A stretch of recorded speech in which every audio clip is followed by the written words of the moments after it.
աշխատանքը պոլիտիկայում YouTube-յան ալիքի եթերում եւ այսօր ձեզ եմ ներկայացնելու օրվա մամուլի կարևորագույն հրապարակումներ եւ այսպես հրապարակ օրաթերթը գրում է. Հունիսի 7-ի գիշերը ըստ ԿՊԱ-ական աղբյուրի Փաշինյանը մի խումբ մերձավորների հետ արդյունքների հաշվարկին հետևել է ոչ թե ԿՊ կենտրոնական գրասենյակից, այլ կառավարական առանձնատնից։ Կեսգիշերն անց, երբ իրավիճակը դանդաղ բարդանում էր, Փաշինյանն ու թիմակիցները հասկացել են, որ ընտրությունների արդյունքներն իրենց օգտին չեն զարգանում եւ մինչ լուսաբաց իրավիճակը կարող է անշրջելի դառնալ, ֆորս-մաժորային որոշում են կայացրել, որ Փաշինյանն ասուլիս տա ու հայտարարի, որ հաղթել են ու միաձայն իշխանություն են ձևավորելու, մնացածը հետո կերևա։ Եթե հիշում եք, ընտրությունների հենց հաջորդ օրվա իմ տարբեր հրապարակային ելույթներում էլ ասել եմ, որ Փաշինյանը այո փորձեց այդ օրվա իր մամուլի ասուլիսով կոտրել ընդդիմադիր տրամադրությունները,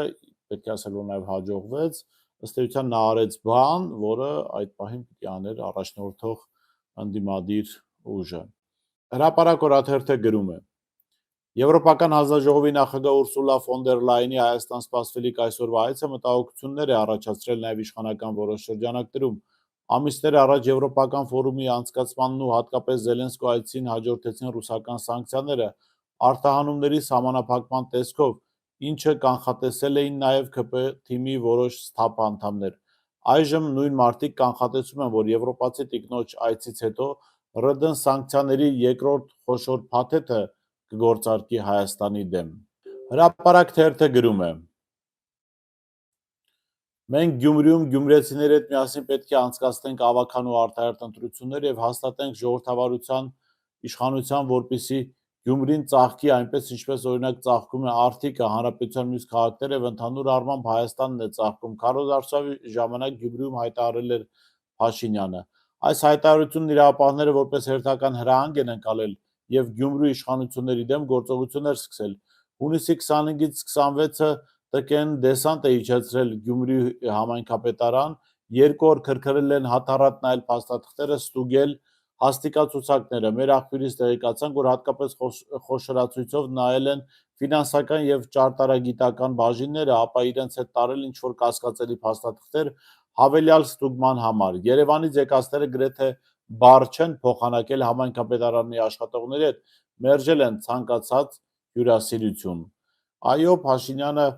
ոգևորված ազգային ժողովի ընտրությունների արդյունքներով փորձելու է Գյումրու պատկերը, ընտրությունների պատկերը եւս փոխել եւ ամենայն հավանականությամբ ամեն բան տանում են արտահերթ նոր ընտրությունների։ Հրապարակ թերթը գրում է. Հունիսի 21-ին ԿՊ կուսակցության Իջևանի տարածքային կառույցի անդամներն Իջևանի Քարավան Սարա ռեստորանում նշել են հունիսի 7-ի ընտրություններում ԿՊ-ի հաղթանակը։ Իջևանի բնակչուհի Լիլիթ Խաչատրյանը հունիսի 22-ին Facebook-յան իր էջում կարճ տեսանյութ է հրապարակել, որտեղ 16 տարեկաններն են Թաթայի հայտնի երգի հնչյունների ներքո ուրախ պարում են եւ գրել. նշում ենք մեր հաղթանակը։ Ադրբեջանցիները գրավել էին Հայաստանի ինքնիշխան տարածքի մի հատված Տավուշից, Բաքվում հայ գերիներ են խոշտանգում, Կիրանցի հողերը սահմանազատումով հանձնել են Ադրբեջանին,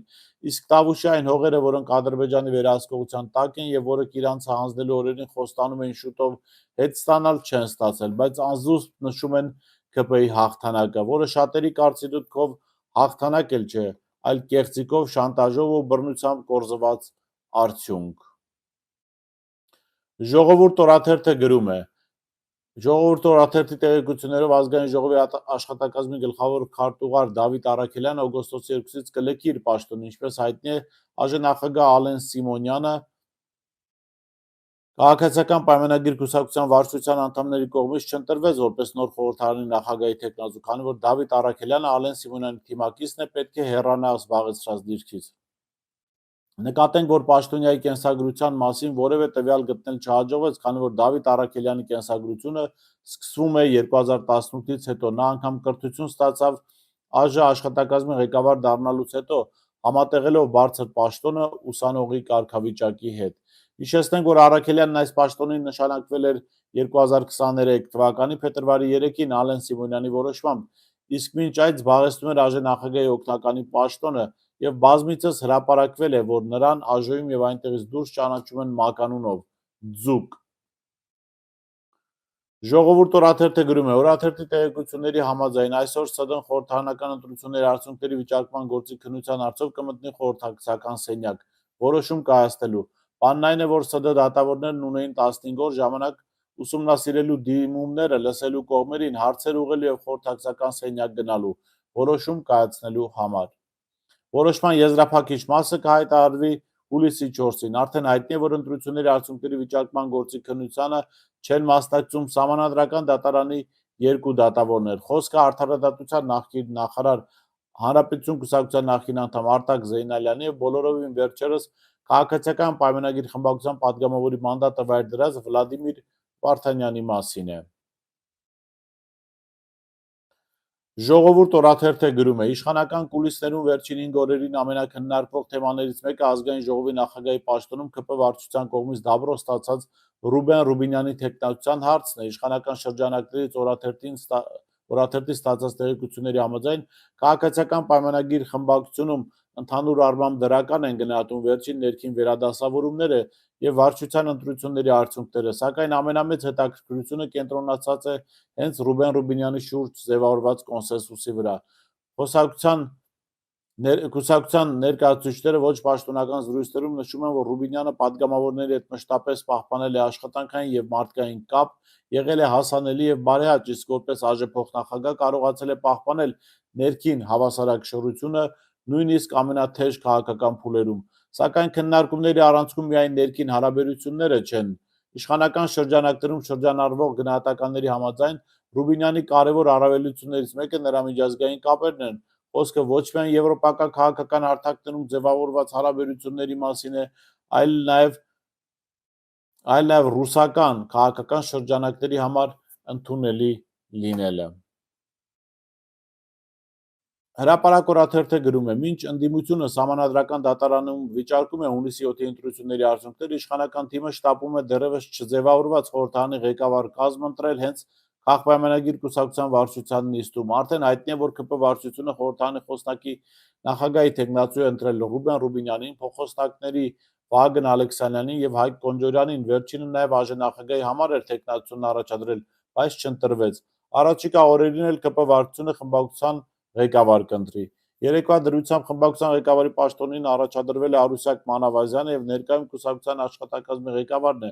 Փաշինյանի աչքն ու ականջը խմբակցությունում, ինչպես նաև ֆինանսները տնօրինողը։ Մանավազյանը երկար տարիներ եղել է Հայկական ժամանակի և Փաշինյանի տպարանի գլխավոր հաշվապահը,